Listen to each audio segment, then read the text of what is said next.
Hey, everybody. Happy Saturday morning. There's my dog.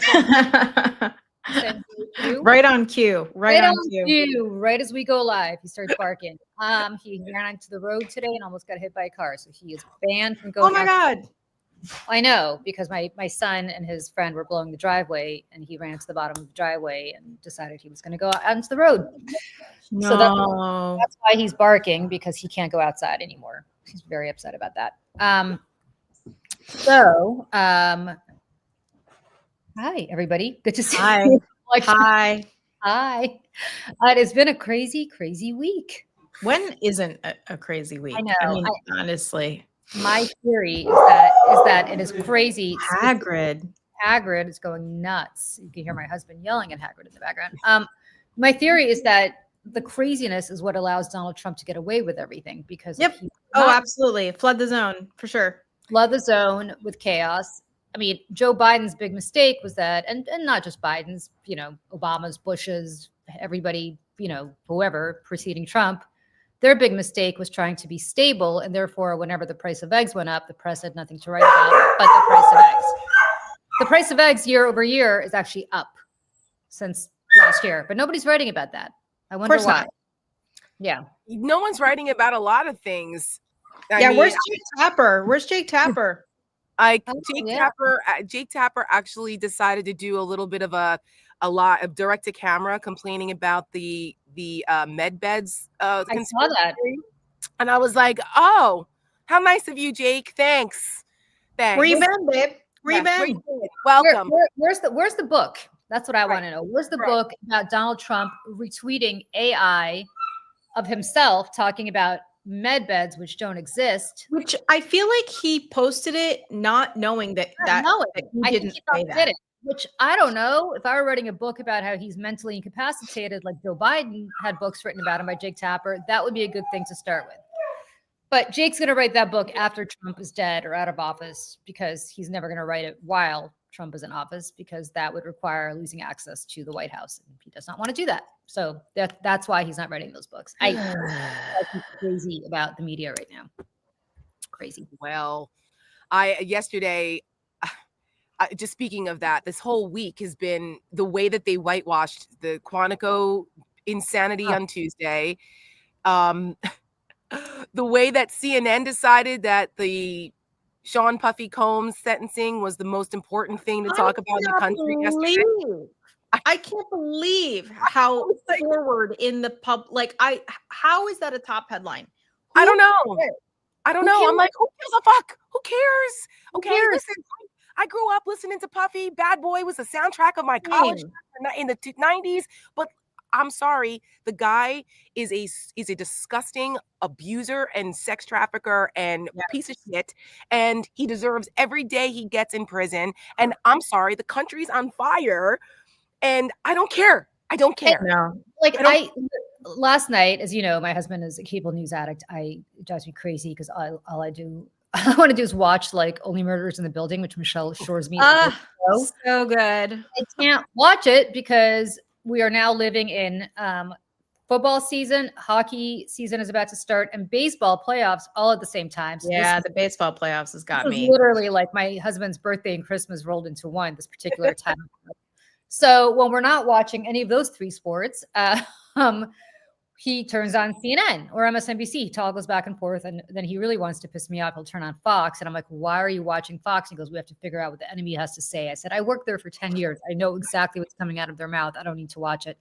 But nevertheless, he subjects me to that. So he was watching CNN yesterday. I guess whatever sport was on, he was toggling back and forth. And I saw my friend Ellie Honig, who I've known for years. And I love. I love Ellie.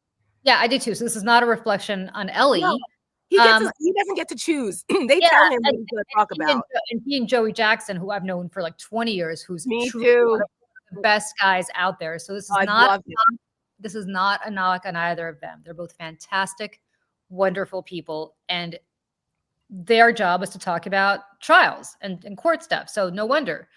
But the entire segment forever was like, did he get too much? Did he get too little? Is this right? And I'm thinking, Donald Trump just declared war on drug cartels.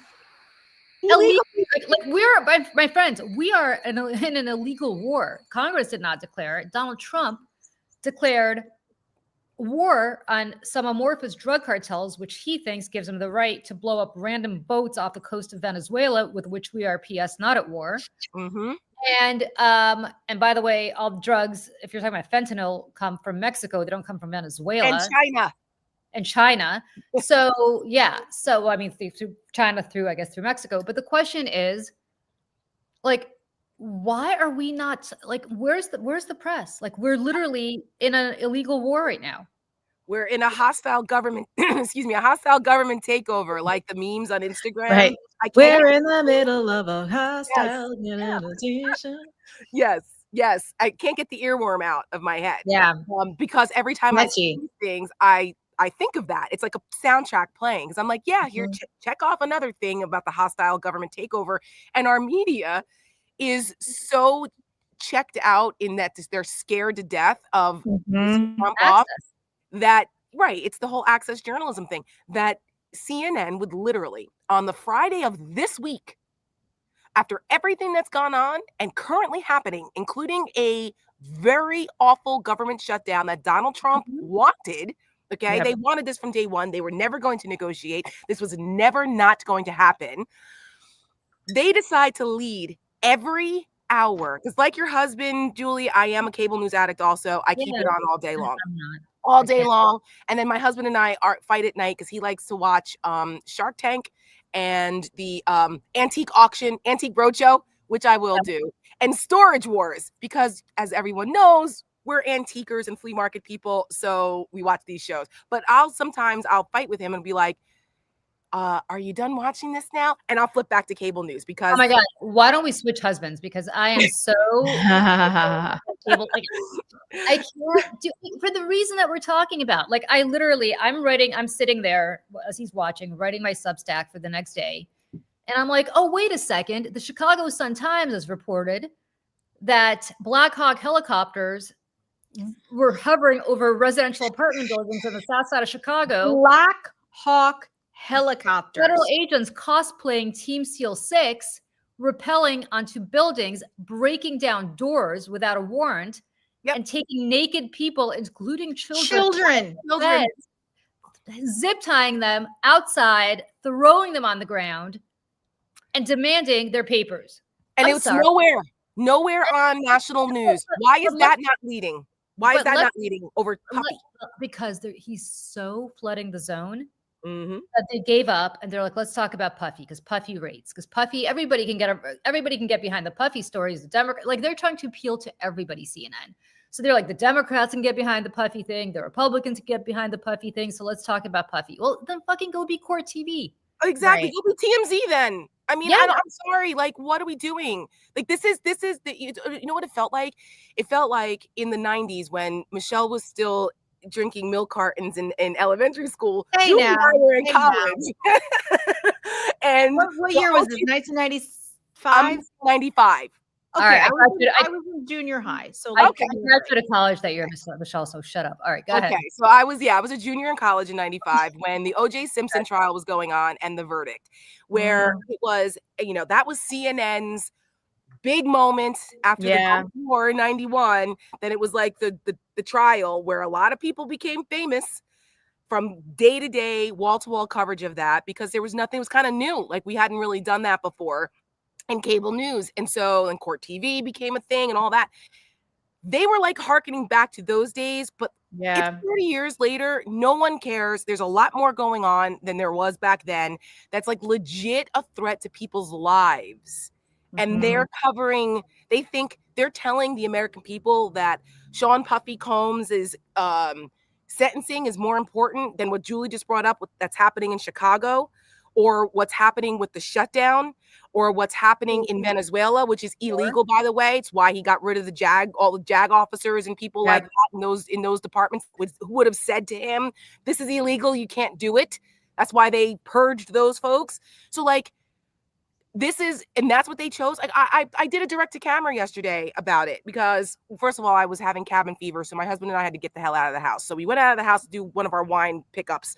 And I was like, okay, this is the fifth time in 5 hours that I'm seeing a stupid headline on CNN breaking news about Puffy.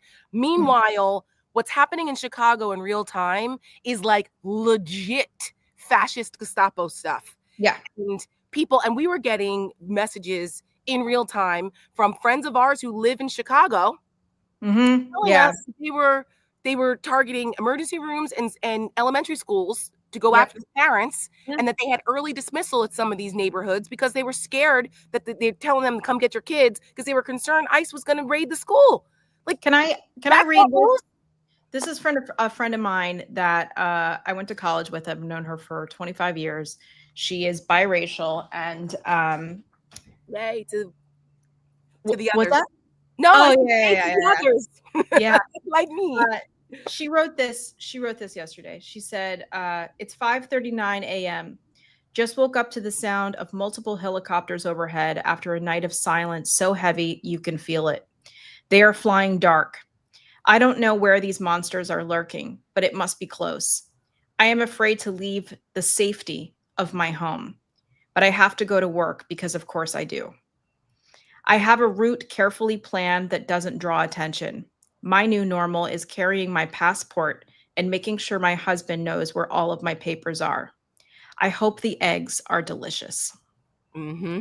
The eggs are more expensive now than they were a year ago. I just checked it this morning because I think everybody knows that everybody may not know, but every Sunday I do a roundup and I always put the price of eggs, the price of bacon, and the price of apples because on December 15th, 2024, Donald Trump went to meet the press and said that he was going to lower those prices immediately.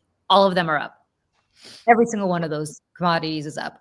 So I hope the price of eggs is delicious, but if you don't see recipes that say instead of eggs, use A, B, or C, Yeah, media is not doing its job because all of last year, all I saw, it got so crazy that, oh, if you can't afford the price, if you can't afford eggs, you can make a souffle with whatever the hell they said you could use instead of eggs, right? Like it got that nuts because there was nothing else that Joe Biden did that they could point to as a scandal. So they created inflation as now. Listen, inflation's real; it's hitting people, but it's hitting people like the CPI is the consumer price index is up.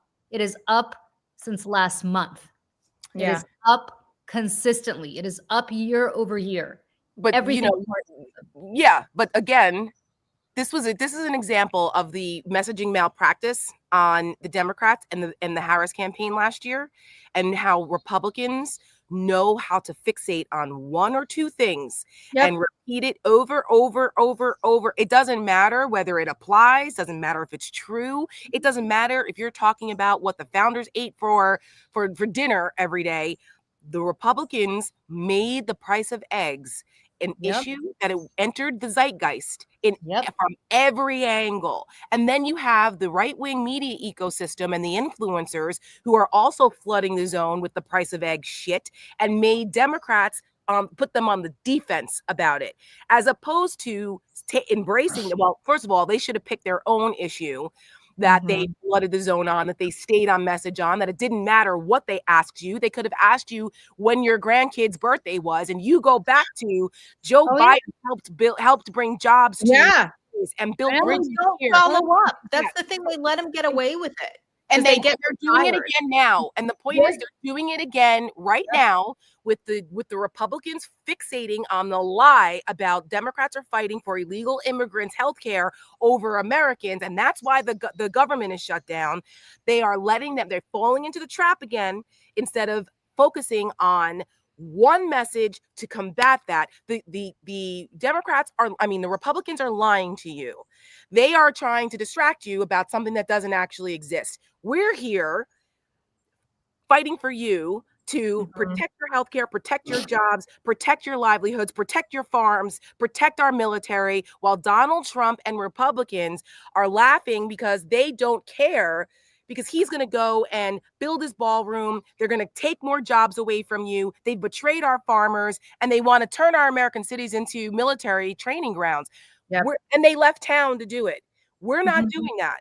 How dare they do this to the American people? The Republicans chose this. Like, I don't understand. But this is the whole this is the problem that we're in, because this is not But about you know how policy, they left it's town, about Tara? politics. And until Democrats understand that it's not about policy, it's about who to blame and negative partisanship, they're going to keep falling into this trap.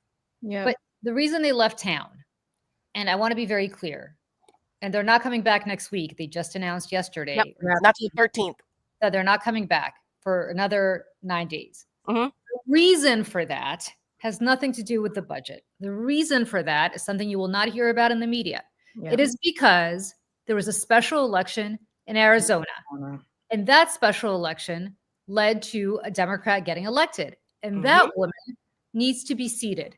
And once she's seated, she will provide the final signature on the discharge petition to force a vote on the release of the Jeffrey Epstein files, something that Mike Johnson, on behalf of Donald Trump, has been fighting harder than he's been fighting for any other policy. He's been fighting It's bipartisan. It's like the only thing that they can agree on. Green has signed on to this discharge petition, and they're fighting it like it is like the aliens are here and they're taking over. Right, because they will shut down the government and keep it closed to protect pedophiles. It is that simple. And that's your message. Michelle just coined it in 2 seconds. That is the message that Democrats need to put out there. Stop talking about the filibuster. Stop talking about cloture. Stop talking about shit that normal Americans don't understand. Nope. Because to be honest, I worked in the Senate and I can't even remember these terms anymore. So I'm sure that most people don't even understand what the hell cloture means. Process arguments don't rate. Nor should you, by the way, because why should you? What Michelle just said is the only thing Democrats should say. They shut down the government to protect pedophiles. Period. Full stop. It's that simple. It's that simple. That's it. That's it. And by the way, the people of Southern Arizona, it's twofold, but that's an easy one, because they're using the government shutdown to masquerade the Project 2025 stuff too. Yep. I mean, it's like, this is. I will give CNN credit for the, well, I don't know, was it CNN or MS? Well, maybe they both did something. Finally doing a compilation. And actually, Michelle, just I'm actually mental noting this right now. We should re-up our Project 2025 stuff for Seneca, because they, I think it was MSNBC last night that I was making a note, like, that was almost everything in our Project 2025 video that we put out in June of last year. One of the first rapid response videos Seneca Project put out. They talked about how Donald Trump lied to the American people about knowing about Project 2025. We all knew this. But last year, when it started to gain traction, it was after Taraji P. Henson brought it up during the BET Awards. And then people started paying attention. When she was like, look it up, people started to look it up and realize, whoa, wait a minute, this is kind of radical. We're not with all this crazy shit. And it actually gained traction. And they were getting so much negativity on it. Donald Trump had to come out and deny it. He coffee boyed Project 2025, despite the fact all of his closest advisors wrote it. So we all knew that was bullshit. But the media let him get away with saying he didn't know anything about it. He kept denying, I don't know. And it was like the evidence was there. Clearly, you know. And then as soon as he won, all these people he was placing in positions of power to execute Project 2025, which is what they're doing every month. This is all written down. That it was all they warned us. Now Russ Vought is again coming back into the spotlight because he was the prime architect of this thing, especially with what they're doing to the government. So they did a compilation of all the times that Trump denied Project 2025, but then all the times that Russell Vought and Kevin, whatever his name was over at Heritage, Roberts, that said, you know, we're not going to have we're in the midst of a second revolution, and it'll be a bloodless one if Democrats allow it. It's a second American, the left allows it. Second American revolution that'll remain bloodless if they want it to be. Well, we put that all together over a year ago. And just now, I have it loaded in. I might have to change the branding thing here. It might come up. I'll have to find it. I have it. Yeah, well, I mean, I'm just mentioning that because it's only now, again, on defense. This should have been before the election. This focus should have been on, these are the people Trump wants to put in power. You're not just voting for Trump. You're voting for all of the people he's going to put into power, like the Stephen Millers, like the Russell Voughts, like the Kevin Roberts folks, like all of these wackadoodles that are destroying our government. They were the architects. So you're okay. You're not just voting for this guy. You're voting for all these people too. Little late. We told you so. I mean, listen, I want to say something because, and I'm going to just read this is a report by ABC7, which is a Chicago affiliate, I guess, that a woman named Emily Watson, who was an American citizen who witnessed this, said they were, speaking of the kids who were literally ripped out of their mother's arms, they were terrified. The kids were crying. People were screaming. I was out there crying when I seen the little girl come around the corner because they was bringing the kids down too, had them zip tied to each other. Where's the morality? Where's the human? One of them literally laughed. He was standing right there. He said, "Fuck them kids." I have the news clip. Let's watch it. Yeah, let's watch it. I spoke to one woman who actually lives in this building, and she says she was detained by ICE agents overnight, and she says they took everyone and then asked questions later. They just treated us like we were nothing. Pratishu Fisher says she came out to the hallway of her apartment complex on the corner of 75th and South Shore Drive in her nightgown around 10 Monday night, only to find ICE agents yelling police. It was scary because I've never had a gun put in my face. They asked my name and my date of birth and asked me did I have any warrants, and I told them no, I didn't. She says she was then handcuffed and released around 3 a.m. Fisher says she was told if anyone had any kind of warrant out for them, even if it was unrelated to immigration, they would not be released. Citizen App video shows the chaotic scene overnight. Neighbors tell us there were dozens of ICE agents. Neighbors like Ebony Watson says they ducked for cover as they heard several flashbangs go off. They was terrified. The kids was crying, people was screaming. They looked very distraught. I was out there crying when I seen the little girl come around the corner. Because they was bringing the kids out too. Had them zip tied to each other. That's all I kept asking. Where's the morality? Where's the human? One of them literally laughed. He was standing right here. He said, them kids. Watson says budget trucks and military-style vans were used to separate parents from their children. Other neighbors say they saw agents destroying property to get in the building. And they had a big 15-inch chainsaw with a round blade on it, cutting this fence down. We're under siege. We're being invaded by our own military. The FBI did confirm this morning that they did help the U.S. Border Patrol carry out a targeted immigration enforcement operation in this area, and they say they have been supporting these efforts at the direction of the U.S. Attorney General. Now look at the color. Look what makes all those witnesses. What do they all have in common? Right. What do they all have in common? Yep, they're black.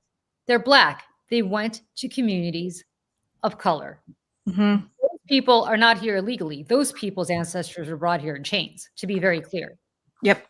But it's okay. It's okay to break down their door. It's okay to, and by the way, when those people came home after they were all thrown out, all of their stuff was missing. Yep. Furniture missing, electronic trash, trashed, but stuff missing. Furniture, TVs, computers, electronics. These are American citizens. There's a prohibition against search and seizure without a warrant. Yeah. What happened to the Fourth Amendment? Because I'll tell you what happened to the Fourth Amendment. Because the Supreme Court on its shadow docket on September 9th issued a ruling. And again, we don't know what the ruling is because it was on the shadow. We don't know what the vote was. There was no explanation typically on the shadow docket, but Brett Kavanaugh decided that he was going to write a concurrence. And he could give a little glimpse as to what their rationale was. Their rationale was it's okay to detain someone for a short period of time. You can't do it based on skin color. You can do it based on reasonable suspicion. Well, give me a fucking break.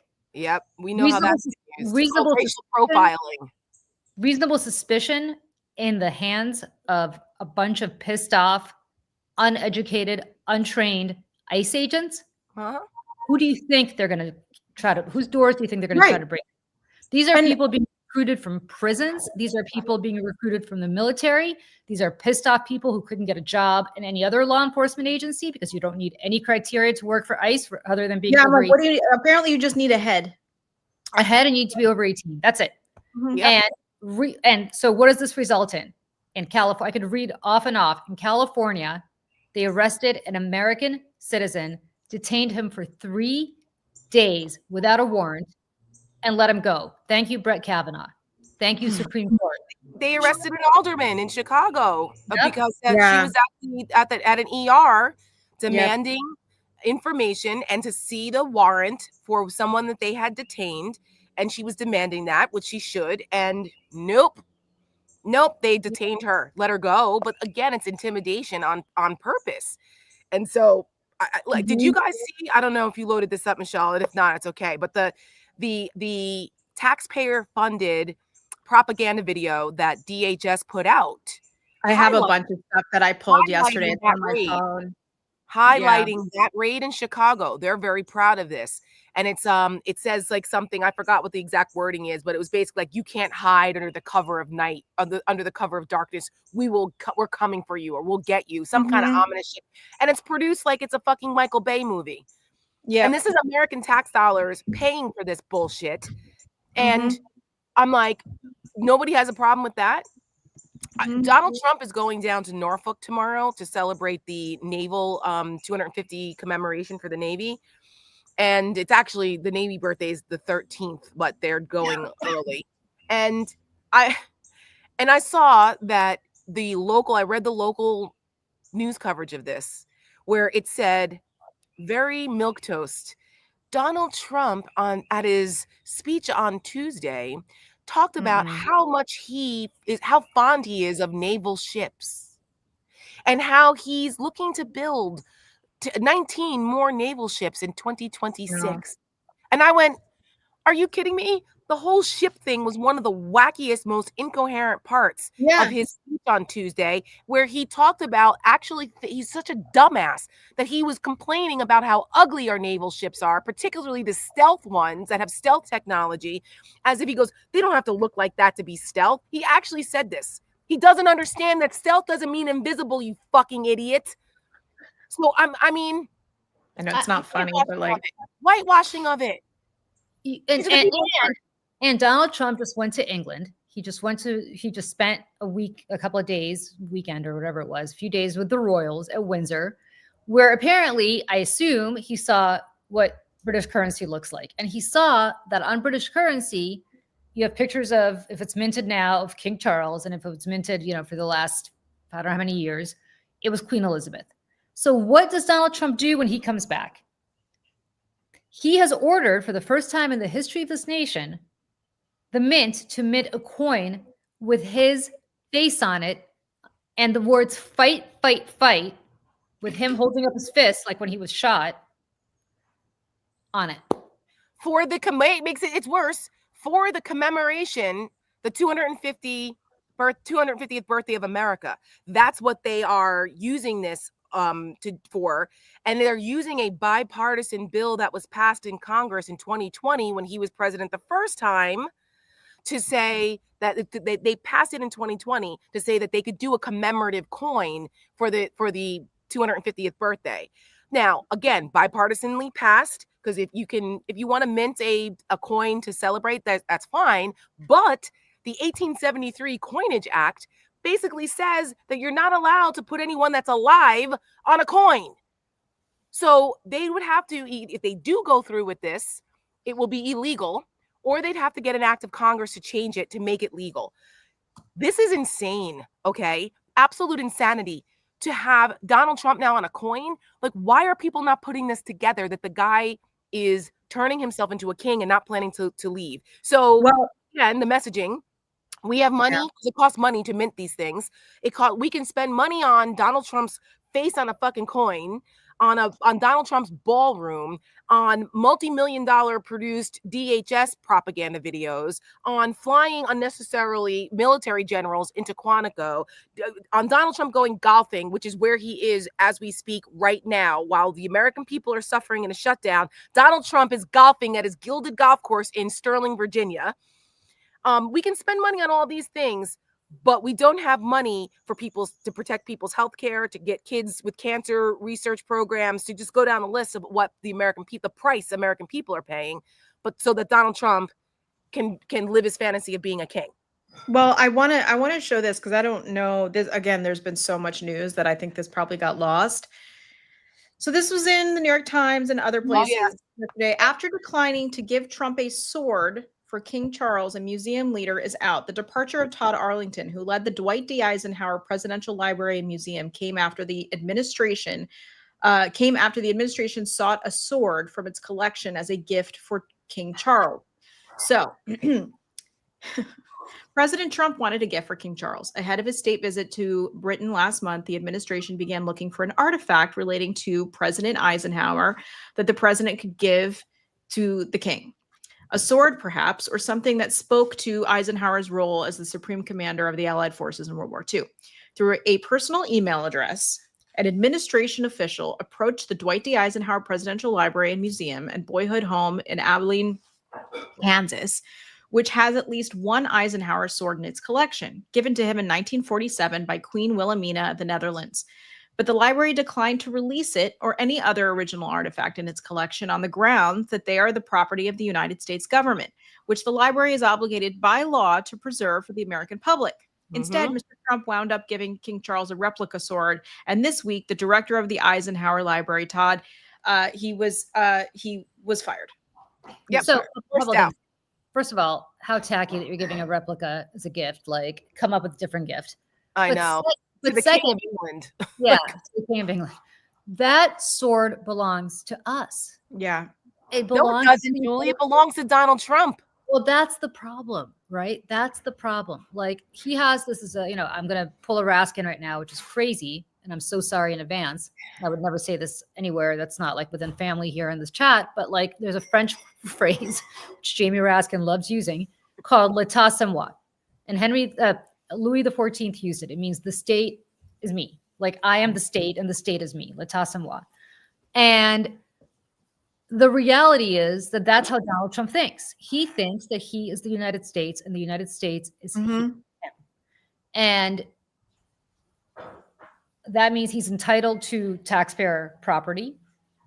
And I go back to when the Clintons left the White House and there was a big scandal, as there should have been, when they absconded with a lot of furniture from the White House. You remember on their way out the door, the big scandal was they pardoned Mark Rich, or Bill Clinton pardoned Mark Rich, who he should never have pardoned. And they took a bunch of furniture from the White House. And this became like the scandal of the scandal of scandals in the 2000, right? 2000 as he was 2001 as they were leaving the White House. I mean, how quaint. How quaint. Truly. How quaint. And right now Donald Trump is out. I mean, listen, he wants to steal the Eisenhower sword. He wants the FIFA Cup trophy. He wants all of it. He is a little baby, like who Jennifer Welch from I've Had It says, like this little titty baby crying. McTaco tits. I think that's what McTaco tits. Yeah. You called him that, Hunter? Yeah, that's what she called. She originated that. I don't think Joe did. Joe amazing. McTaco tits is I've Had It, and Titty Baby. Yeah. She was on the CNN panel, and Abby Phillips and called him a titty baby. Like, yes, which hasn't come back since. I don't think actually. That's right. Of course, I bet not. Of course not. You don't criticize Donald Trump affirmatively. Yeah, you can't call him a titty baby, but he is. Like, I imagine like him like sitting in a crib having a tantrum.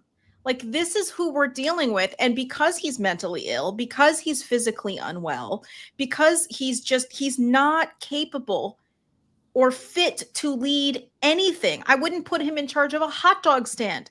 And because of this, Stephen Miller is running the country. Stephen Miller, the deputy chief of staff, is running the country. All of the immigration policies, all of this, and then Russ Vought. I think the two of them, Russ Vought and Stephen Miller, are running the country. Yep. And everybody else is following their lead. From day one, like this was not news. Like, these guys have been driving the train for quite some time. Even when Trump was out of office, they were behind all of the most nefarious plans to decimate the government and remake it in the image and likeness of their fascist dreams. Like this, the whole Unitarian executive theory that has been floating around conservative circles since Reagan. Okay. It used to be a far out academic right-wing exercise, and they have now completely embraced it, and they're executing it every single day in ways that are so destructive to our democracy. And these same people who would bitch and complain about Barack Obama being an imperial president are where is all of that now? Which wasn't, but where is all of that now? I mean, they're in power now, and this is them getting off on this, which they legit are. Did you see Senator Mike Lee actually say on Fox News that Russ Vought has been dreaming about doing this since puberty? Since puberty. I was like, first of all, what a weird thing to say. Yes. What did I say? What did I say? I said that they've been dreaming about doing this since they were like in junior high school. And I didn't even know that Mike Lee had said that because I was around these people. I know how they think. But what is he implying? That he jerk? I mean, sorry, Dad. What do I say? But he jerks off to this, right? And let me just say this. Let me say this, Amanda E.E. You said the media is failing us. On The View this week, Alyssa said if Trump stops the war in Gaza, he deserves a Nobel Peace Prize. All right, listen, let me just say this. First of all, Alyssa apparently, Alyssa stuck with Donald Trump. And this is what drives me crazy. Alyssa stuck with Donald Trump until the bitter end. After Donald Trump lost, all of a sudden she had a problem with his behavior on January 6th. But, that was when Donald Trump was in the gutter and never coming back. And it got her. It was the honor of her life to serve in Donald Trump's administration. Yep. And let me just say this. Well, we'll play this clip and then I want to go back to what Alyssa said. Because Russ Vought, the OMB director, has been dreaming about this moment, preparing this moment since puberty. Russ Vought has a plan, and that plan is going to succeed in further empowering Trump. This is going to be the Democrats' worst nightmare, and it's of their own making. Yeah, But this is what they're... Yeah, I mean, first of all, why are we thinking about other grown man's puberty? I think it's strange. Well, I think it's weird. Let me just say this, Mike Lee, it's also going to be Republicans' worst nightmare because eventually we'll have another Democratic president and you've set the stage for what that's going to look like for you. But let me just go back to this whole stupid Gaza thing because it is the depth. Like, if I were to teach a class on media failure, this Gaza thing would be Exhibit A. Alyssa is on The View, and don't take The View. So sorry, Tara, but I mean, you're not going to take The View seriously. Don't apologize to me. Listen, like I always say, all money isn't good money, and I lost out to that seat on The View to Alyssa Griffin when she was a nobody and decided to come out against Donald Trump as a business decision and to remake her image and likeness to get exactly what she has gotten. And it came down to her and I, and they chose her. And now she's playing the role. They didn't want me on there. So I'm just like. So Alyssa's saying this is Alyssa trying to get back in Donald Trump's good graces because, now the worm has turned. Yes. And it's interesting. He hasn't gone after her, which makes me wonder what the back channel is there. Oh, but anyway. For sure. She's still got friends in the administration. Let's be honest. They're all bad. She still has her dad, who she pretends she doesn't talk to, but exactly, which we've talked about in the past. Joseph Farah. All I'm gonna say is, folks, Google Joseph Farah and WorldNet Daily. Yeah. Continue on. So, but I will say this about Gaza, because when this Gaza deal broke, the media threw a party and we're like, oh, that's it. The war is over. Basically, like, send in the Nobel Committee, and that's it. Peace in the Middle East. Finally, after 2,000 years, Donald Trump has now delivered peace in the Middle East. All right. Because apparently nobody bothers to read the details of what Hamas said. And let me be very clear about what Hamas said. And let me preface that by saying nobody on earth wants this. Well, I wouldn't say nobody on earth. I'm sure the hostage families want it to end more. But I mean, I really want this war to end. I really want these hostages home. I really want Bibi Netanyahu out.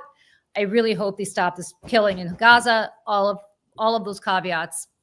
Polling backs you up, Julie. Polling just came out that said the majority of American Jews are unhappy with Israel and what's happening in Gaza. So you are in good company. Of course. So let me just say this. Having said all of that, what Hamas did is use Donald Trump to entrap Bibi Netanyahu and to tie his hands. What Hamas said is that they will agree to basically most of these things. They'll agree to release the hostages. They'll agree to have some Islamic-led, their words, not mine, Arab contingency take over Gaza. They've agreed to have some amorphous Palestinian authority in charge of Gaza in exchange for Israel stopping the war. All sounds good, right? Everybody threw a party. What they didn't say is that they're leaving. What they didn't say is when that's going to happen. Mm-hmm. said is they want to negotiate those details because the deadline for Hamas to respond was on Sunday. Well, Donald Trump is so desperate for a Nobel Peace Prize that, of course, he took this as a victory. And he told Bibi Netanyahu to stop. And now Bibi Netanyahu's hands are completely tied, as Hamas knew they would be, because he can't stop or else his government's going to collapse because he's got these wackadoodles in his government who are propping up only because they want to take over Gaza because, and I quote, it's our biblical birthright to have Gaza as part of, the greater Israel. They're crazy. And Trump is now leaning on Bibi to stop. So Hamas got a deadline today, right? Isn't there some kind of deadline that some artificial deadline that Trump? Yes, Trump said if Hamas doesn't respond by Sunday, send in the troops. Bibi's going to seed the ground with basically dead Gazans. They're going to do it anyway. No, so listen. So now Bibi's in a bind. Either Bibi ignores what Trump says and protects his own government, or Bibi stops and the government collapses. And he's no longer prime minister. And then he's prosecuted for all the bullshit that he should be prosecuted for that has nothing to do with Gaza.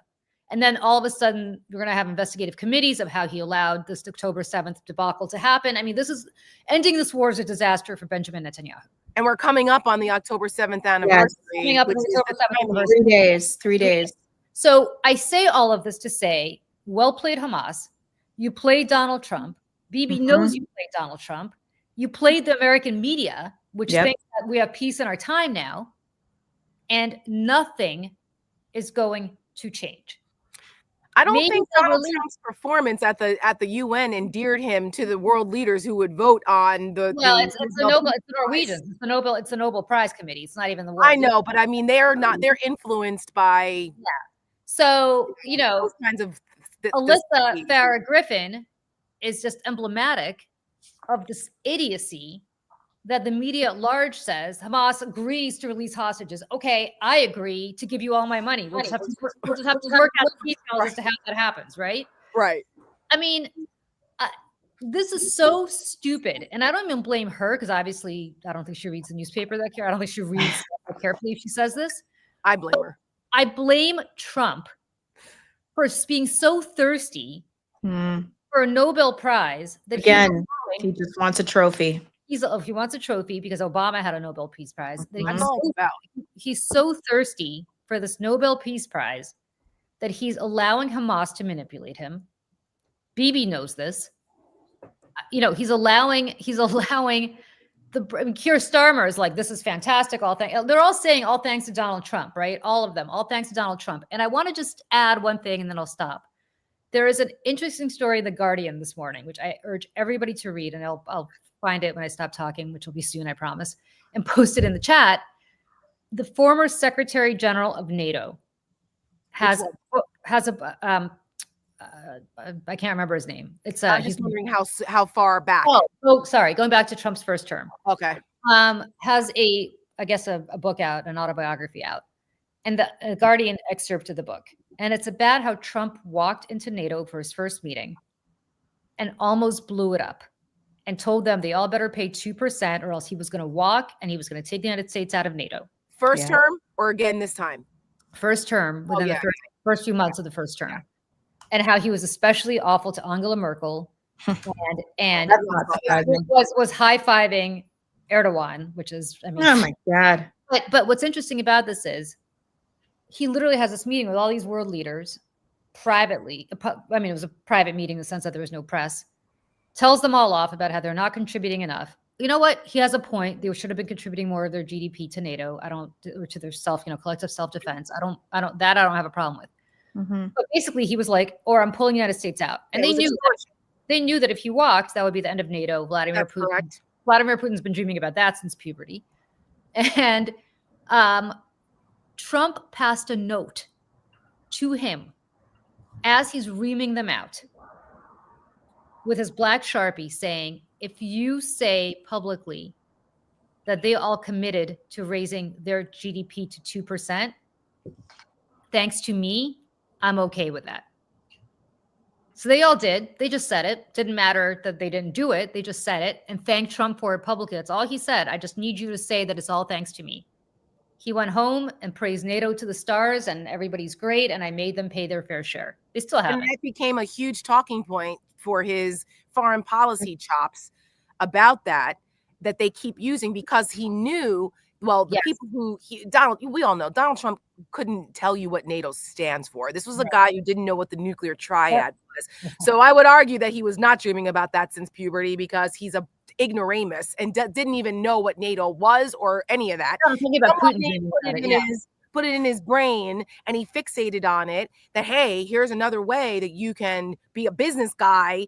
And they knew that, to your point, Julie, about that, they actually did need to pay more, right? That most people agreed that, yes, Europe needs to contribute a little more. So he takes a little nugget of something that's true and then perverts it into this big whole thing. That's what Trump does. There's always a kernel of truth to everything that he does and says. Always. And then Stoltenberg? Which one was it? Was it Stoltenberg? Does that sound familiar? I'm trying to think of who the secretary. Yes, I think so. Yeah. The NATO Supreme Commander. Yeah, I mean, this is like, again, now that the first term was when Donald Trump was still surrounded by people who were actually smart and knew what they were doing and had guardrails on him to keep him in, to make sure the United States stayed in NATO. Those people aren't around this time. There's none of those people. No one. There are no McMasters or Millies or, people like that. There's none of those people now. There's no serious people around him. Pete Hegseth is the Secretary of Defense. That's all I'm going to say. Well, I went and I was rereading some of the quotes from John Kelly and Milley from back in the day that said, like, this guy is absolutely a fascist. This guy is the most dangerous person in the United States. Like, they should have done more. They waited too long. Especially Kelly and Milley and those guys. This is where duty and norms and institutions and stuff are great, but they also are a hindrance for, like, actually acting in an emergency kind of way when we need it, because, to your point, like, not enough was done, not quick enough. The same with DOJ, same with Merrick Garland, same with Joe Biden. Like, nothing was done fast enough. If you're going to go after somebody like Donald Trump, whose DNA is littered with vengeance, like, that is part of who he is vengeance and retribution, you have to follow through 110% with these people, because if you do not, they will come back and they will destroy everything in their path. And that is exactly what he's doing. And consistently. There should have been like weekly press conferences from those people and from the DOJ people, all, like, every week, saying, we will be here every week on this day to remind the American people how dangerous this person was. We were there, we witnessed it. So you're going to listen to us every week until until the election, like, or the last, I don't know, month of the election, when most people were paying attention. Something, consistency. Social repetition creates reality. It's one of the first things you learn in political communications. Trump knows that. Of course, that's why Trump knows that, and so do the Republican MAGA guys that are around him. They all were Republican consultants back in the day. They all understand political comms. Again, I've been doing this for 30 years. I'm like, guys, that's why it's so frustrating, because internally I'm like, this isn't really hard. It's marketing 101. Yeah. Well, but that's the reason I bring up this. It was Stoltenberg, and he was the NATO Secretary General. Yeah. The reason I bring the story up is it's the same thing in Gaza, right? You've got Keir Starmer, and you've got all the Middle Eastern guys, the Saudis and Qatar and all of the Egyptians. Oh, this is all thanks to Donald Trump. This is all thanks to Donald Trump. Hamas doesn't have to actually do anything. All everybody has to say is, everything's moving just thanks to Donald Trump. And then he'll stop. He'll just declare victory. Now we've got peace in the Middle East for the first time in 2,000 years. Nobel Committee, where are you? And you've got idiots. I'm sorry, Alyssa Farah Griffin. I actually think she's very, from my perspective, always very nice to me. I don't mean to pick on her, but, we're talking about The View, saying, oh, he deserves a Nobel Prize for this. Oh, my Jesus. For what? Have you seen, for what? Because this is not going to end.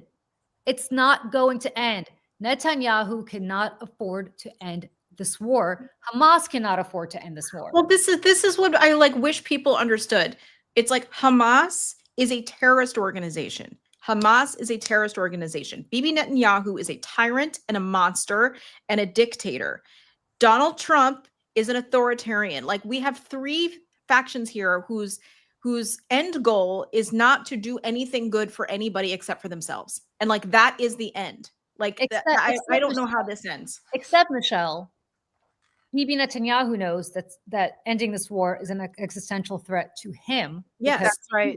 He collapses.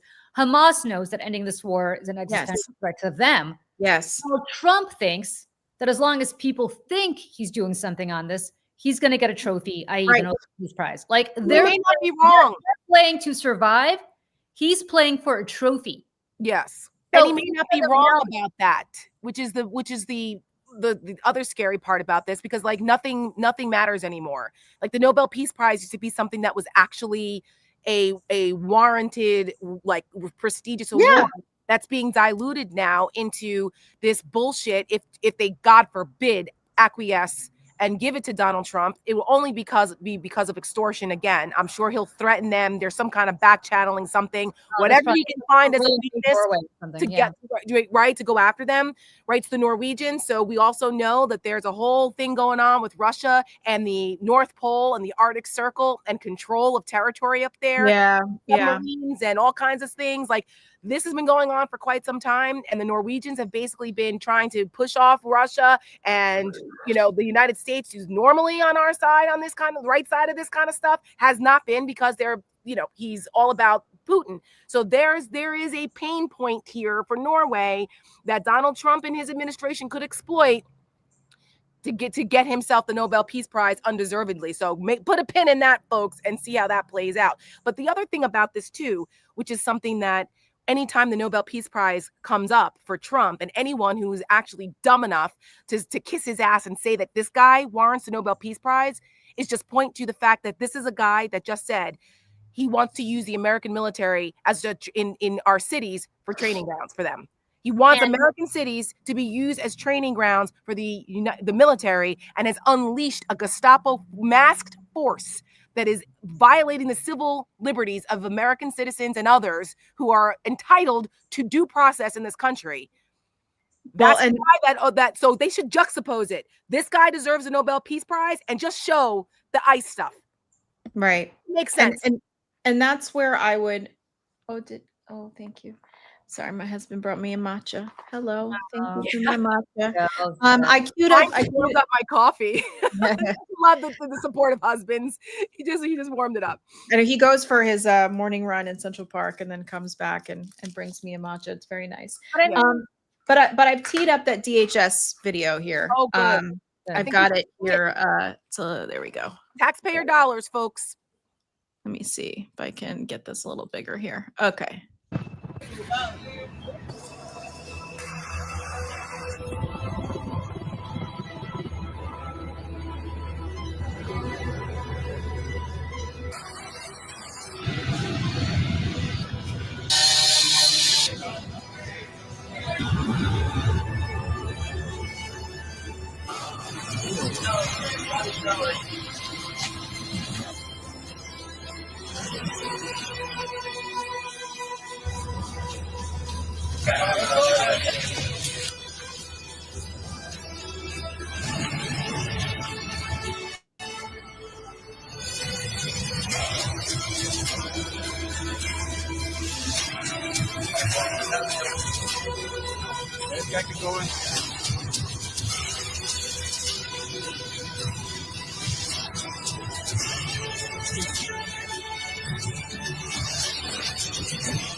You know what? That is painful to watch. And I want to just I just want to say they had drones filming this.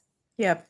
They are this, you guys, I keep pulling up. I'm sorry, Michelle, you and I talked about this yesterday, but I'm gonna pull this up again because I want people to hear this. It's very important. Listen to this quote, and I need people to listen. Terrible things are happening outside at any time of day or night, day and night, night and day. Poor, helpless people are being dragged out of their homes. They're allowed to take only a knapsack and a little cash with them, and even then, they're robbed of these possessions on the way. Families are torn apart. Men, women, and children are separated. Children come home from school to find that their parents have disappeared. Women return from shopping to find their houses sealed, their families gone. That was written by a little girl named Anne Frank. Yep. In 1940s, as she was in hiding, watching outside of her attic window, I guess, or hearing about what was going on. And I hate Hitler analogies. You know, the only person you can analogize to Hitler is probably Stalin and maybe Pol Pot. So but you guys, when you hear a quote like that from the Diary of Anne Frank and you see that video that they are proud of, that they take pride and joy And in. we're paying for it. We are paying for that. And that's where's the outrage? Where is the outrage? Where are all the people in 2020? And I'm talking about former Republicans who were on TV talking about the kids in cages and how upset and outraged they were. Where are you now? Where is everybody? That's where I'm like, where, like Taylor Swift, I'm sorry to put this on you. You know, your new album came out yesterday. Taylor Swift got more people registered to vote in the last election than any other person in music. These people have so much power at their disposal, so much influence that they could come forward and say literally anything, and no one is doing a goddamn thing. And this is where I'm like, why is it left to the rest of us with like limited resources and little YouTube channels to like, you know, go on these things and try to talk about this when you have disposal tens of millions of people and billions of dollars. Like, I'm just like, at what point are we as the United States of America going to say enough? Shameless plug. Go watch my TED Talk. It's called Stand Up or Stand By. Yep. Go watch it. Google me, TED Talk, Stand Up or Stand By. It's exactly about this. In this moment we're in, what are you going to choose to do when it's difficult, when you see things that aren't okay, when you have the choice? Every one of us in this country has a choice to either stand up or stand by. And too many people have stood by and allowed this to go on. Well, we are in a very serious inflection point where more people better damn well start standing up like all of us here today, or we're going to lose it. It's a simple choice, people. Stand up or stand by. And I was on the phone yesterday on a political call with a couple of Democratic political consultants. And one of them said, talking about, not related to Trump, but just talking about a senator endorsing somebody who had endorsed him and who's now in a primary and debating whether, you know, that endorsement was going to come or not. And this consultant said, well, you know, you can't expect courage from people in politics. And I said, oh no, some of us have courage. It was such a throwaway line, like, well, come on, you can't expect people in politics to put themselves out there. And, you know, this is one of Phil Murphy's top political consultants. And I said, oh no, some of us have courage to stand up. We demand it. We should be demanding courage from the people that we put into office, because you're not there to just go to cocktail parties and sign your names and hit buttons and stuff every now and then. That is not your job. Your job is there to fight for the American people and the people who put you there. And that seat does not belong to you. And that's what Democrats should say. Every day that the House isn't in session, that's what Democrats should be saying. That's what they should be saying, and tying so that the American psyche starts to get trained on who to blame. And where are the national ads? That's my other thing. Like, there should be, it takes a day, not even, to put together a 30-second ad and throw it up on the airwaves or throw it up digitally, put it on billboards. Like, where, like, this is where you just don't understand. You don't need cable news to do all this. Just, it's paid media, guys. And you know where you put it? Bill Clinton was brilliant about this in the 96 election. Like, I actually remember talking to George Stephanopoulos about this during the re-elect in 96, because it was, I don't know if it was his idea, but he was out of it by then. Might have been Bagala's. Might have been Bagala's. Whoever's idea it was brilliant. Carville, Bagala, whoever. Yeah. They didn't advertise in the media markets where the media lives. That's right. They advertised in like Kansas City. Yeah. And in St. Louis, and maybe I don't know. I'm making this up, but I mean, the point is, they advertised in small and medium markets. Yep. On local television networks, which are at that time, and I think probably still are, the most trusted media. Sources. Yeah. And cheaper. More bang for your buck. And the media was writing, like the media in DC and New York was like, oh, Bill Clinton's not spending his money. And they were like, no, we're spending our money. We're just not spending it in New York which is Right. a fool's errand, or DC, which is also a fool's errand because we know how they're going to vote and they're expensive. We're spending them in places that you can't see. And why did Guess who else did that? Huh? Guess who else did that? Trump's campaign did that. Oh, sure. Of course. They learned, well, you know who they learned it from. Yes.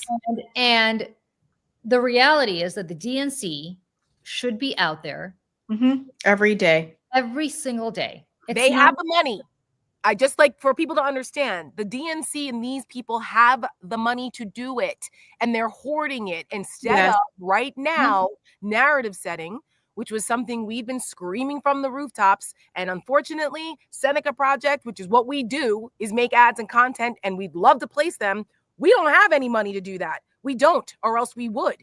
That's why we did what we did over the summer with our Big Beautiful Betrayal ad and our cheater ad. We had a little tiny bit of money, and we placed it to go out in places where the Democrats would never think of doing it because they don't think about that. But we don't have the money to do it. Well, and there are organizations that are begging, like Seneca is, to give us just a little bit of money so that we could spread the word in these places where it's so cheap to do it. But they won't do it because that's not how they're thinking. And it's so frustrating because that's how you win hearts and minds. You have to do it now. Republicans they're doing it everywhere. I got to tell you, we talked about this a little bit before. And some of you, if you watch my live, you know who I'm talking about. But the number one, I just looked right now, the number one most popular article in the New York Daily News is by a young woman named Katie Brennan, who's running for assembly in New Jersey, who came up with an outside the box idea, which may or may not happen, but it should. Donald Trump is taking money away from the Gateway Project, which is literally, which is going to lead to death. I mean, it legitimately is, because the tunnels that connect everything south of New York go through the Hudson River. They're over 100 years old. And the next time there's a storm, they're going to collapse. People will die. But they're so rotted that effectively prevents train traffic from moving. It prevents, you know, their backups. It's a nightmare. It's been finally for years. Yeah. I mean, and they finally got the federal assistance they needed to start building it. It's been a political football for a long time, the Gateway Project. Yeah. Trump, to punish Chuck Schumer and Kirsten Gillibrand and Cory Booker and Andy Kim, Hakeem Jeffries. And Hakeem Jeffries, and basically the senators, the members of Congress from New York and New Jersey, has now, thanks to a Rust vote, put a stop to this project. Okay, all these politicians are writing sternly worded letters, and heavens to Betsy, and I can't believe he did this. She came up with a brilliant idea, and it's this woman. I'm telling you, this is how you win elections, Democrats. She's not even elected yet. She will be, but this is what she came up with. One, New Jersey should withhold all the money it sends to Washington, commensurate with the money they took away from Gateway, so they could fund it themselves. But two, and this I think is actually realistic to do if the Democrats who control Trenton, New Jersey had the balls to do it, or I'm sorry, I shouldn't say balls. Balls are sensitive and not particularly effective. They have the vaginal fortitude to do this. Yeah. She suggested that they eminent domain Bedminster, his golf course, and turn it into affordable housing, because the town of Bedminster has an affordable housing crisis, and New Jersey law mandates that every town in New Jersey have a certain amount of affordable housing units. Yep. And this is a big open space right in the middle of town, this golf course. Eminent domain it and build affordable housing on it. Now, that's what Republicans would do. That's what Republicans would do. And you know what? It sounds crazy. It sounds nuts. But you know what? This shit hasn't worked the way they've been doing it. Playing by the rules haven't worked. Nope. Fight fire with fire, as Gavin Newsom has done. So go ahead and do it. That's right. Go ahead and do it. Absolutely. And speaking of that, and then I actually have to jump, but my Jersey girl hat is because I hope that the folks in New Jersey on the Mikey Sherrill campaign are understanding there's a 5-alarm fire going on in her campaign, and they got a gift. They got a gift from Chitterelli insulting minority voters yesterday. And I swear to God, if they don't turn that into an ad right now and run it in every media market where there is a majority Black and brown folks, they're going to lose. They are going to lose this election. Virginia looks like it's going to be all right because Winsome Sears is a lunatic, and Abigail Spanberger, as milquetoast as she is competent and not a crazy person, and will make a great governor here in Virginia. She's up by 10, legit. New Jersey, do not believe the polls. No. She should be running like she's behind because she's got an enthusiasm gap. Oh, Tara, I was on the phone with those guys yesterday, as I just alluded to, and they're sitting pretty. They think they're going to win. Well, you know what? The hard side, the soft side, everybody thinks they're going to deserve it. It's crazy. It's nuts. It's nuts. It's so frustrating when this is like a must win in New Jersey, because it won't matter if Abigail Spanberger wins by 30 points in Virginia. The Republicans are going to jump on the New Jersey win, if that happens, God forbid, and say that this was a rejection of liberal politics, that this is a win for MAGA, and this is momentum for us going in, because between that and the socialist mayor in New York, they are going to use this as momentum for the midterms. I just don't. Mark my words. I hope I'm wrong and that Mikey Sherrill pulls it out, because all you need is 50+1. I don't give a shit if she wins by 5 votes, but it shouldn't have to be that close. And we shouldn't all have to be holding our breaths because they decided to run a cautious campaign and not listen. It's too much. It's too much. Oh, there it is. There. This is what he said.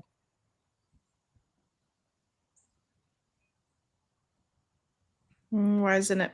No sound. I don't know why. Hold on. Yeah. Hold on. As you're prepping that, the reporter asked him, how important do you think Black and Hispanic voters are to you? I'm sorry? How important do you think Black and Hispanic voters are to you? Okay, next question. How important do you think Black and brown Hispanic voters are to winning your campaign? And he said, next question. I'm sorry? How important do you think Black and Hispanic voters are to you? Okay, next question. I don't know why he did that, because I'll tell you something. He's been working those communities really hard. Yeah, you said that. And I'm not sure why he didn't just say they're deeply important. I hope to get every single one of their votes. Because it wouldn't play to his MAGA masters. Because they're trying to demonize Black and brown folks as criminals. I know, but I don't think anybody would be offended if he's trying to get the votes of everybody. Right? I know, but again, there's a difference between smart politics locally and what he's trying to do. Be in the good graces of Trump and MAGA. Because is Trump coming to New Jersey to campaign for him yet? I don't think so, because I don't think he wants Trump in New Jersey to campaign for him. From what I can tell, Yeah. I think what he shouldn't. He shouldn't. I think what he wants is to have Trump signal to the base that they need to come out. I mean, look, of course, yeah. But if he leans into, well, of course, everyone's important, blah, blah, blah. It doesn't fit the national narrative of demonizing Black and brown folks in this country. And so this is a gift. I don't know if they're going to take it or not. But on that note, guys, I have to jump. My mom is waiting. But see you guys on Wednesday, and have fun. You may continue on. I'm taking myself and my Masters of the Universe He-Man and She-Ra t-shirt on over to hang out with my mom today. See you later. Love you guys. Bye, Sarah. All right. Bye. Bye. Anyway, yeah, I don't know. New Jersey aside, I am despondent over the lack of creative thinking from most of our leaders. Like, for example, this whole idea of eminent domaining. Yeah. Of course. Why? Listen, the entire New Jersey General Assembly is up. Phil Murphy is not running for, I think he thinks he's running for president, but I assure you that's never going to happen. So his political career is over. He's very close to Jared and Ivanka, so he's never going to do this. But if we had a real Democratic governor in New Jersey, he would jump on board with this and say, you know what? Fuck yeah. Sorry. Yeah. I'm going to eminent domain his golf course.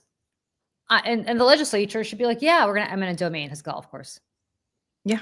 We need to build, now the word affordable housing is a dirty word, I think, in New Jersey, because they don't want poor people moving in. But I mean, we have a housing crisis, and we're going to build houses that middle class. The whole country does. I mean, that's the thing. We're going to build houses here that middle class families can afford. Yep. And just say it like that. I mean, make it about the American dream. And it's like, you know what I mean? That's the thing, is like people can't afford homes anymore. Like millennials can't buy houses, and we're in our 40s now. Like it's, this is real. That's why I think Katie somebody like a Katie Brennan, Zora Mandani. Listen, you can agree with them, you can disagree with them. Maybe their politics are your politics. Maybe they're not your cup of tea. I don't know. But the reason people like that are in the ascendance, AOC is another example. Bernie is another example, right? Maybe they're not your cup of tea in terms of their politics. Yep. But they're out there communicating, thinking outside the box, being creative. AOC and Bernie are, went on these tours, selling out stadiums all over the country.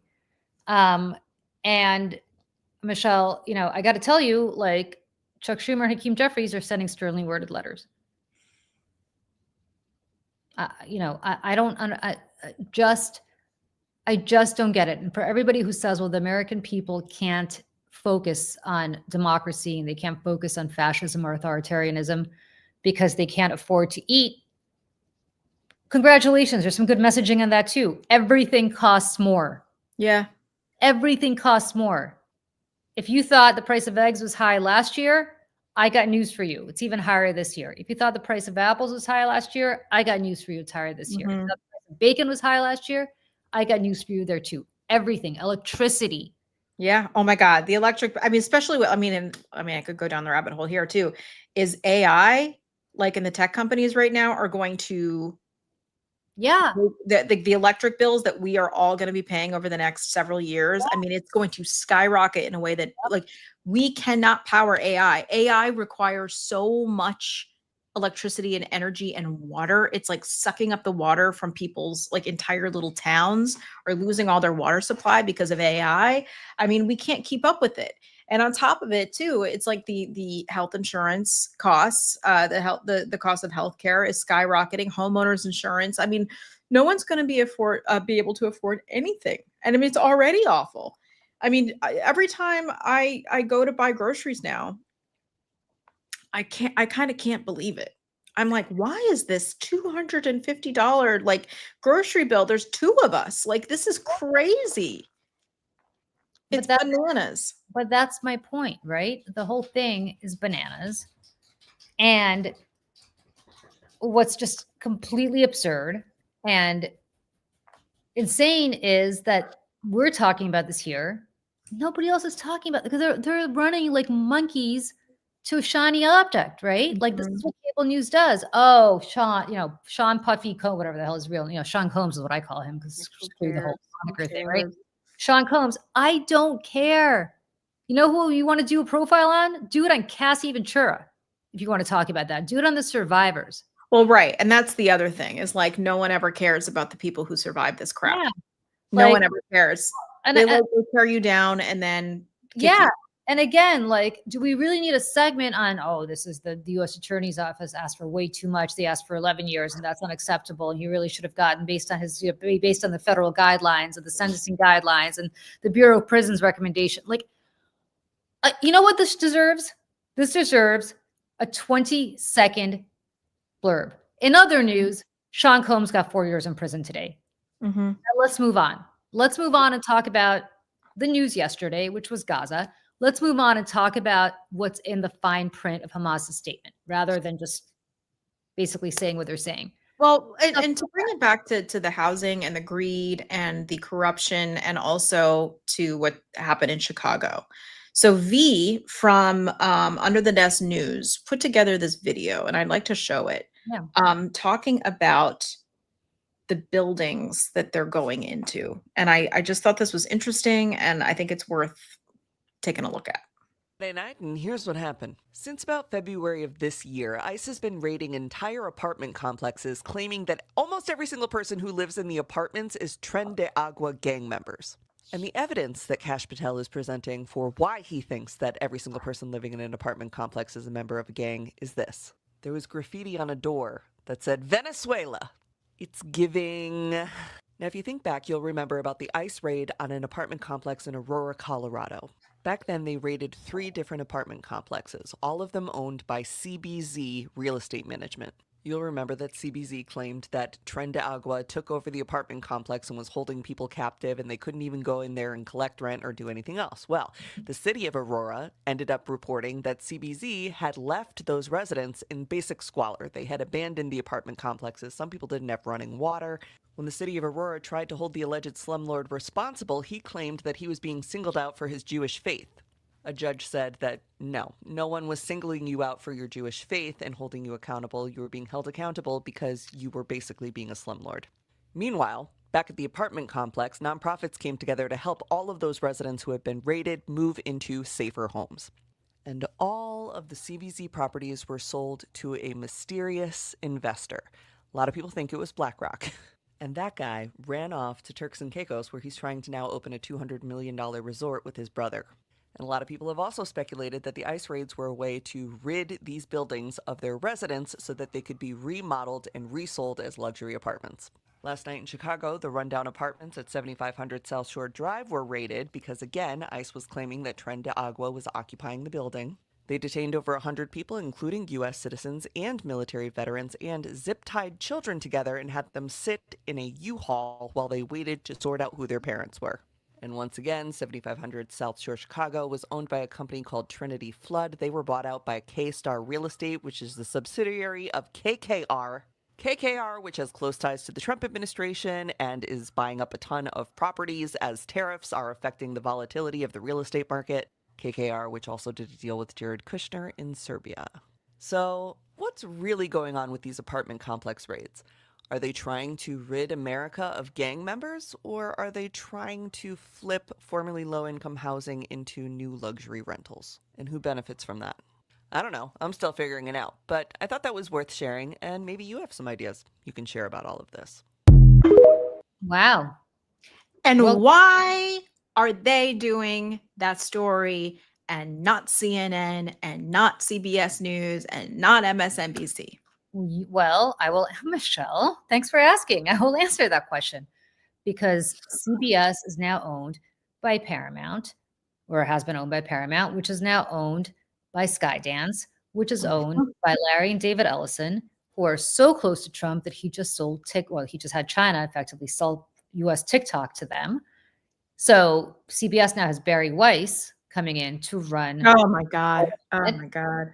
So, but by CBS, I have friends at 60 Minutes. I saw one of them recently and told her I thought about her all summer and I was thinking about her and I hope she sticks it out. And 60 Minutes, I think, is still hanging on.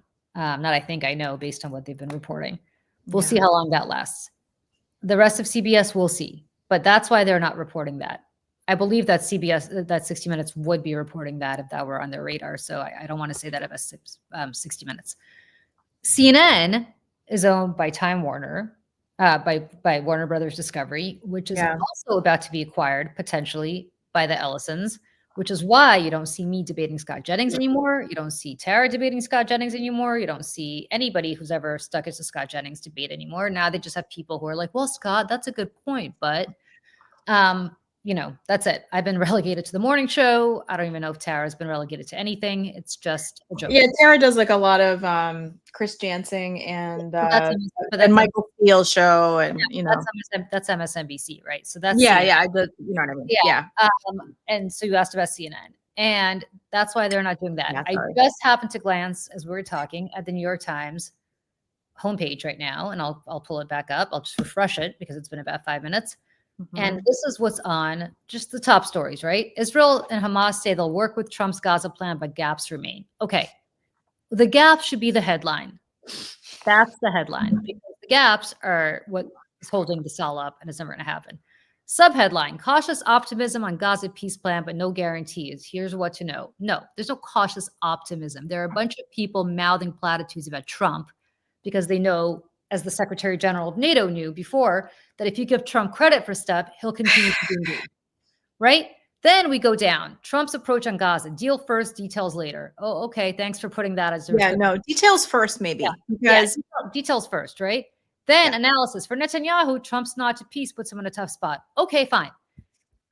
Then we go all the way down. Trump seizes on shutdown to punish political foes. Trump administration has said plan to cut refugee admissions to record low. Partisan shutdown message could hurt civil service. Experts warn. Then we go all the way down. Stuff in the New York mayor's race. What happens when socialists are in charge? Portland offers a glimpse. Okay, thanks, New York Times. And then we go down. Sean Combs now faces not just prison and a fine, but shunning. Okay. I am scrolling all the way down, further than most people will scroll, past The Athletic, past the headline about a revolutionary coaching method is quietly fueling the world's best athletes, past that, past how private equity oversees the ethics of drug research, past that, and now we're getting to the recipes, and now we are getting to more athletic, and now we're getting to cooking, and that's that. Where are the stories that we just covered right now? Where are the stories about how a fascist regime is cosplaying SEAL Team 6 to go into people's homes, zip tie them naked, separate them from their children, and effectively terrorize them?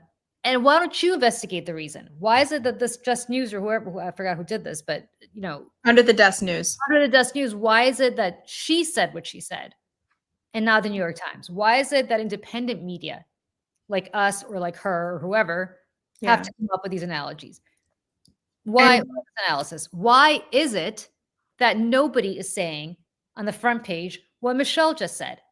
They are shutting down the government to prevent the release of the Epstein files. How do we know this? Well, because there's a woman who's been sitting in Washington for the last week, cooling her heels, waiting to be sworn in, so her constituents could have representation, have an office that they can call if they need help with Social Security or something else.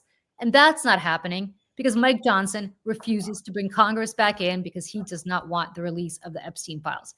Yep. Where's that on the front page? Where is that? Where is that? Meanwhile, we're talking about Middle East peace. Folks, there's nothing to write about. There's nothing to write about. It's a ploy. Hamas. Oh, yeah. Listen, a fiddle. Yesterday on all the group chats I was on yesterday, oh, did you see that they're releasing the hostages? I'm like, no, they're not. And they're like, what do you mean? I was like, don't hold your breath. No. Like, that's not happening. No. And they're like, but they said, no, it's not happening. I was like, you really think that they're like, no. I was like, until you see proof of life and people, literally human beings being exchanged, they're not releasing the hostages. It's not happening. Hamas knows what the rest of us know. Trump is so thirsty for a Nobel Peace Prize that if they nod and wink towards doing something that moves the needle toward that effect, details later, he'll call off the dogs and he'll command Bibi Netanyahu to call off the dogs. And Bibi Netanyahu now is in a tough spot. And Hamas, well played. Well played. You're an awful genocidal terrorist organization, but I tip my hat to how well you played this whole situation because you played the president of the United States, who in turn is putting pressure on the prime minister of Israel, who's now facing a potential revolt either among his people who want this war to end or among his cabinet who don't want this war to end. And who does not give a shit about Jews around the world. I just want to make that super clear as a non-Jew here. Like, what Bibi Netanyahu is doing is putting Jews around the world in so much danger. I mean, look, in Yom Kippur, there was an attack on a synagogue here in the United States. I mean, this is what is happening there. I mean, because there's a lot of Jew hate on the right, there's a lot of Jew hate on the left, and everywhere else in between. And Bibi Netanyahu is putting Jews around the world in extreme danger. Agreed. And I wrote a whole Substack newsletter about that last summer.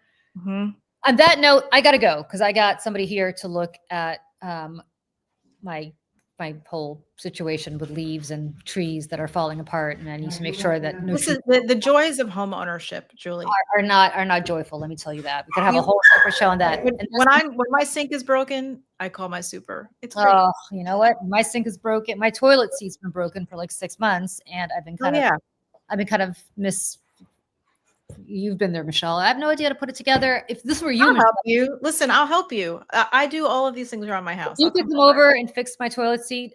My husband, my son. You just need to buy a new one. Just get a new one on Amazon. I'll come over and I'll help you. I'm not even kidding. Just tell me what to buy, and that would be fantastic. And before you go, though, I just want to plug here that we're trying to build up Mayday Network here. And so if you're watching on Twitter, please go to YouTube and go to @the Mayday Network. We are trying to build up programming here so that we can be a place of trusted information for people to go. And starting a week from Monday, we're going to launch a morning show, a Mayday morning show with the two of us and our friend Frederick. and it will be every single morning at 8 o'clock Eastern for 1 hour. We're going to bring the news to you with guests. I don't know. Do we want to say who some of our guests are yet, or no? Oh no, we'll no. Okay, we'll do that later. Okay. Well, look out for that. Look out for us on social and YouTube, and for updates on that. But otherwise, please like and subscribe, so you'll be the first to know. And everyone, have a very safe and happy weekend. Sorry, and everything, Rosie. You're so sweet for offering. Yes, we're not a political action committee. We're just foreigners can subscribe and donate, and we would be grateful to anybody who wants to be a paid subscriber, because we're going to be doing extra stuff for you. But the morning show content, morning show is free to everybody, and we would love to have you join us 8 to 9 a.m. Eastern. And if you don't watch it live, it's okay, because it's on YouTube. You could always. John says 8 o'clock. Jesus, that's too early. Well, what we want to do is provide an alternative to Morning Joe, because we're not going to bend the knee, and we're not going to kiss the ring of Donald Trump or corporate overlords, and we're going to come to you bright and early in the morning. If you want to watch after the fact, it'll be available to you on YouTube. It's just, we'll be live at 8 o'clock, so you can watch after. You can watch it anytime. All right, you guys. Thanks, everybody. We'll see you very soon. Bye. Bye, everyone.